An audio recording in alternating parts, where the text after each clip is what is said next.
vous êtes sur Mon Empreinte Belge et nous continuons la partie 2 de New York. Bon, je parle de mon expérience de voyage, forcément il y en a plusieurs. Vous pouvez très bien partir à l'hôtel, comme trouver des gens chez qui vous pouvez dormir. Il y a plein d'autres solutions. Moi je vous parle de mon expérience et moi j'ai été à l'hôtel. Donc aujourd'hui nous allons continuer sur ce que nous avions parlé la semaine dernière. Donc vous êtes arrivé à NYC. Vous avez enfilé vos bonnes chaussures de marche. Vous voyez, des bonnes baskets de marche. Hein. Voilà. Et vous êtes paré à affronter New York.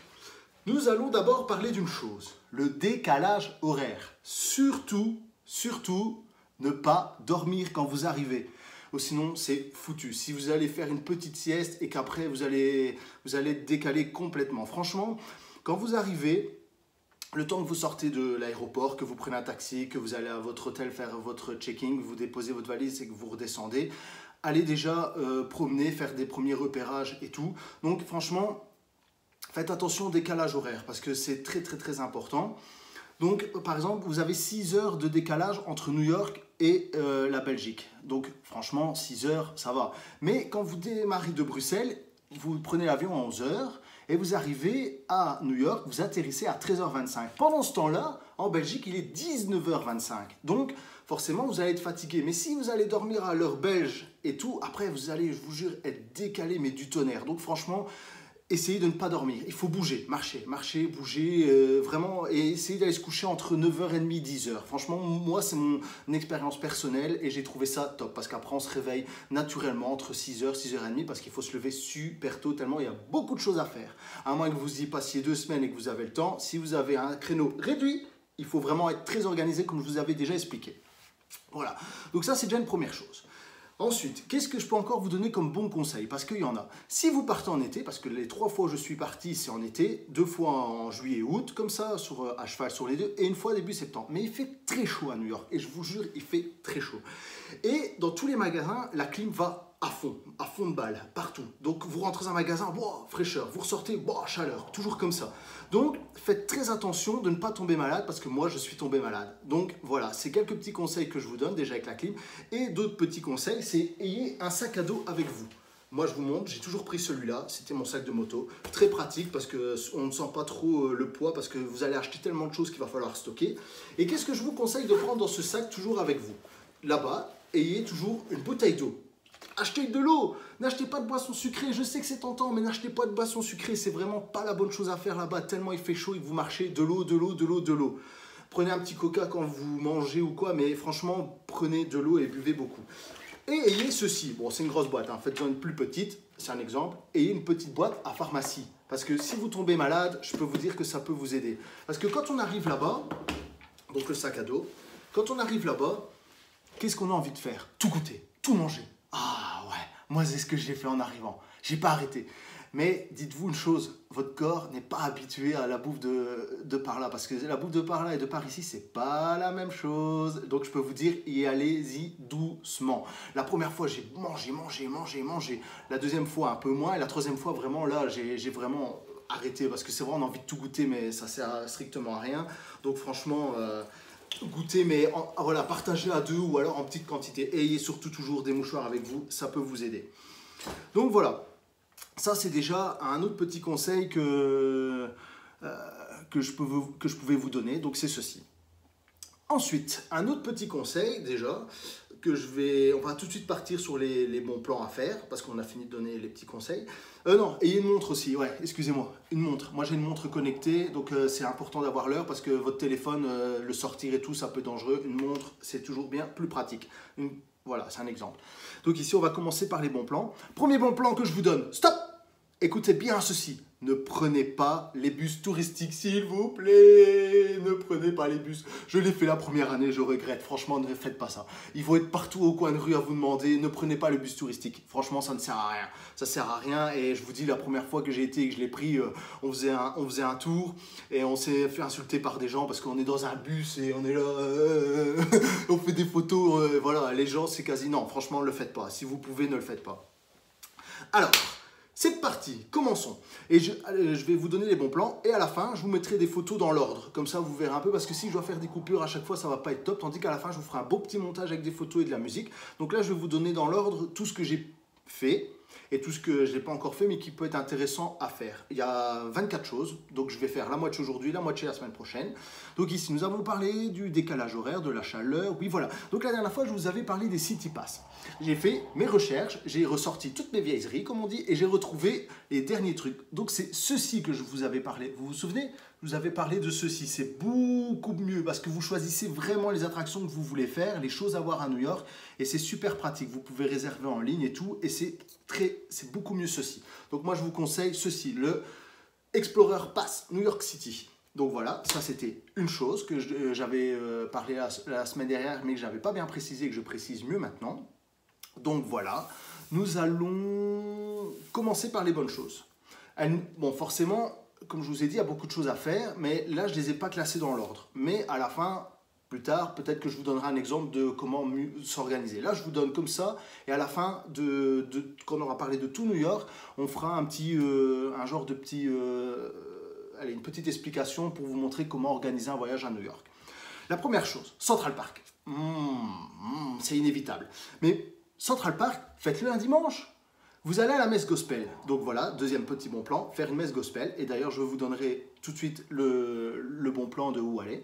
Vous faites une messe gospel, vous arrivez un samedi. C'est un exemple. Vous partez du samedi au samedi, vous arrivez un samedi et vous faites une messe gospel le dimanche matin. Là où vous pouvez réserver la messe gospel, c'est super génial. Pourquoi? Parce que le tour est en français.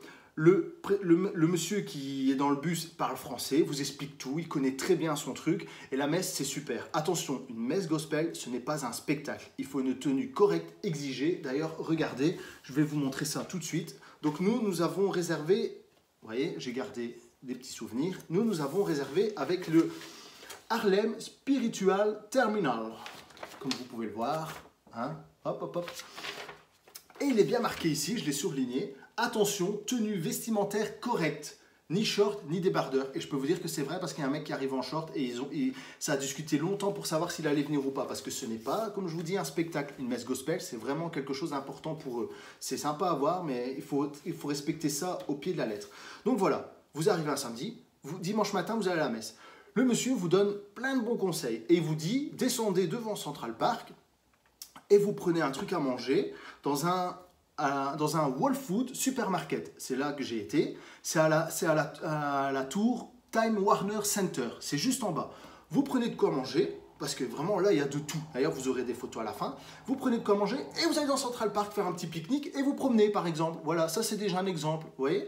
Et quand vous avez fini ça, de manger, de faire votre petit tour, si votre hôtel est dans le coin, vous retournez à l'hôtel ou jusqu'à votre hôtel et vous organisez autre chose. Donc ça, c'est déjà deux premières choses. Ensuite, forcément, quelque chose à voir d'inévitable à New York, c'est la Statue de la Liberté. Bon, moi, au mois de septembre, quand j'ai été, il n'y avait pas beaucoup de monde. Quand j'ai été en juillet et août, il y avait... la première fois, il y avait du monde, la deuxième fois, il n'y en avait pas. Mais bon, j'y suis allé 3 fois. Donc voilà, vous pouvez voir, j'ai encore les tickets. Donc j'ai été en 2014, en 2015, en 2017. Franchement, elle est super sympa à voir, comme toujours. Je vous mettrai des vidéos à la fin.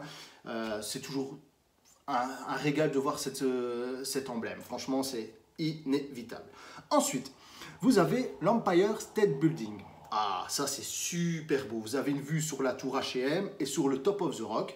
Donc ça, franchement, moi je vous conseille de faire ça. Bon, si vous voulez aller en 2 fois, allez-y. Mais moi je conseille d'aller en fin de soirée quand il fait bon et que le soleil commence à se coucher. Comme ça, vous avez 2 vues. À la fois un petit peu quand il fait clair et celle de nuit. Et là, vous ferez des photos parce que si vous êtes photographe, forcément vous ferez des photos superbes. Donc vous voyez, j'ai encore gardé, j'ai tout gardé, des souvenirs. Regardez ça. Hein, c'est magnifique, hein. C'est trop beau. Franchement, c'est une superbe tour. Moi, je l'adore. Franchement, elle est terrible. Mais si vous voulez photographier cette tour, vous devrez aller au Top of the Rock. De là, vous aurez une vue sur l'Empire State Building et vous pourrez faire aussi de belles photos et une vue sur Central Park. Comme je peux vous conseiller, encore une fois, allez-y en fin de journée, comme ça, vous avez de la lumière et vous arrivez en fin de soirée et vous faites de très, très, très belles photos. Donc, ça peut être sympa de faire comme ça. Maintenant, si vous voulez aller en 2 fois, vous avez le droit. Et ça, c'était quoi ici? Ah ben ça, c'était les entrées pour le Top of the Rock. Comme vous voyez, j'y suis allé 3 fois. Je vous publierai mes photos sur cette magnifique vue. Parce qu'au Top of the Rock, vous avez un lustre à l'entrée. Et franchement, il y a moyen de faire de belles photos. Hein, moi, j'ai fait une photo juste en dessous du lustre et elle rend super bien. Donc, voilà. Ensuite, qu'est-ce que vous avez encore à faire? Inévitable, Times Square. Moi personnellement, Times Square, j'y vais, ouais voilà, Times Square c'est beau et je m'en vais parce qu'il y a vraiment énormément de monde. Tout le monde est regroupé là, il y a trop de gens, je me sens étouffé donc moi j'aime, voilà, je vais voir et puis je m'en vais. Je m'écarte un peu parce qu'il y a trop de gens pour moi à Times Square. Ensuite, en numéro 6, qu'est-ce que vous pouvez encore faire? Le pont de Brooklyn. Ça, c'est super top. Faites-le à pied. Franchement, si vous êtes physique et que vous aimez bien marcher, faites-le à pied parce que ça vaut vraiment le coup de le faire. Moi, je l'ai fait aller-retour à pied parce que c'est super. Donc, comme je vous dis, allez-y quand il fait bon, quand il fait clair et attendez la fin de soirée et vous verrez la lumière qui tombe, les lumières des buildings qui s'allument et c'est magnifique. Franchement, c'est top. Et juste à côté, il y a un petit marchand de glace. Super top aussi. Et elles sont super bonnes les glaces, donc prenez une glace, prenez votre temps pour admirer ça parce que ça vaut le coup et c'est magnifique. Ensuite, en numéro 7, qu'est-ce que vous avez? Vous pouvez faire le World Trade Center. Franchement, vous avez une vue à vous couper le souffle. Il ne faut vraiment pas avoir le vertige. J'ai plus de tickets de ça, mais j'ai un petit manier parce que je collectionne. Donc vous voyez, hein, One World, j'y suis allé. Et franchement, cette tour, elle vaut le détour. Cette tour vaut le détour. Ouais. Franchement, vous avez une vue du tonnerre. Donc voilà. En numéro 8, qu'est-ce que vous pouvez faire aussi? Le Grand Central Terminal. Oh, c'est une gare, mais magnifique. Vous faites aussi pour faire des photos superbes. Il y a un toit, franchement, il est magnifique. Il n'y a rien pour décrire cette gare, elle est super. Ensuite, à côté, j'aurais dû le préciser peut-être avant, mais en numéro 9, juste à côté du World Trade Center, vous avez le mémorial du 11 septembre. Ça, franchement, c'est obligé de faire. J'y suis allé 3 fois à New York et j'y suis allé 2 fois à Mémorial. Donc, vous voyez, les entrées, mémorial du 11 septembre. Et j'ai gardé aussi le petit dépliant avec le truc. Franchement, ça... vous rentrez là-dedans, ça vous prend tout de suite. Hein. Je vous jure, il n'y a pas de musique, il n'y a rien. C'est calme, c'est respectueux. Vous avez des frissons tellement c'est glaçant. Franchement, c'est glaçant. C'est le terme. Ensuite, en numéro 10, qu'est-ce que vous pouvez faire aussi? Bon, pas le visiter, mais le photographier. Le building Flariton, c'est le building qui fait comme ça là. Il est vraiment très beau, franchement à photographier. Vous avez un petit parc aussi à côté si vous voulez vous asseoir un petit peu pour faire une petite pause, c'est super. Franchement, ce building, tout le monde veut le photographier, donc voilà. Ensuite, en 11, qu'est-ce que vous pouvez aussi photographier et visiter? La cathédrale Saint-Patrick. Très belle cathédrale à voir et à photographier aussi. J'avais gardé des petits bandanas, mais je les ai pas, je les ai plus, donc je ne serai pas vous le montrer. Ensuite, qu'est-ce que vous pouvez encore faire en numéro 12? Le Washington Square Park. C'est là où ils ont tourné Je suis une légende, on voit la maison, donc vous voyez, il y a beaucoup d'endroits où il y a des tournages, donc c'est un exemple. C'est un parc où il y a beaucoup d'artistes aussi, vous vous posez un petit peu, vous faites quelques photos et vous profitez des artistes et de la vue et c'est super sympa. Franchement, j'ai bien aimé ce parc, il était vraiment sympa. Ensuite, en numéro 13, si vous avez le temps, et que vous allez avec des enfants, vous pouvez toujours visiter l'Intrépide CA Airspace Museum, si vous avez le temps. Parce que voilà, moi je l'ai fait, mais je ne le referai pas une deuxième fois, je vous l'avoue, bon, sauf si je vais avec mes enfants. Donc qu'est-ce que c'est? C'est un porte-avions, hein, et donc voilà, j'ai un petit manier, j'ai plus l'entrée, mais j'ai le manier. Et ouais, ça va, c'était sympa, mais voilà, sans plus. Donc voilà, je vous ai rémunéré déjà ici 13 choses à faire. Juste après, je vais vous mettre des photos, des vidéos. Comme ça, vous verrez un petit peu, et avec les endroits, comme ça, vous verrez un petit peu ce que ça donne. Semaine prochaine, on terminera le reste à faire. Et la prochaine vidéo, on parlera des bons endroits pour manger et je vous donnerai les adresses aussi. Et on parlera aussi de l'organisation d'un voyage pour vous expliquer comment faire en plusieurs parties, parce que là je vous dis les attractions que je vous ai données c'est pas dans l'ordre, donc là on mettra dans l'ordre et ce sera plus sympa. Comme vous voyez, Patriot Dog de Wall Street est toujours présent, hein. J'ai essayé de faire un petit studio sympa. Regardez, je vais vous montrer mes maniers, hein, parce que je collectionne. Donc ici vous avez un manier super beau, hein. Ici, vous avez le Booba Gump de Forrest Gump qui vient de Times Square. Ensuite, vous avez un manier tout simple. Hein. Oh, il est tombé, tant pis. Et vous avez, quand j'ai été à la Statue de la Liberté, forcément, j'ai pris celui-ci. Donc, voilà. Je vous dis à la semaine prochaine. Soyez au rendez-vous. Si cette vidéo vous a plu, partagez. Si vous avez des conseils à donner sur le voyage, partagez-les. Si vous voulez partager en commentaire vos expériences et nous dire ce que vous avez vécu, partagez. Il n'y a pas de problème, on est là pour discuter et tout. Donc il n'y a pas de souci. Du moment que ça se fait dans le respect, moi, il n'y a pas de problème. J'essaye de répondre un maximum à vos commentaires. Je vous dis à la semaine prochaine, mes quêtes, et je vous embrasse.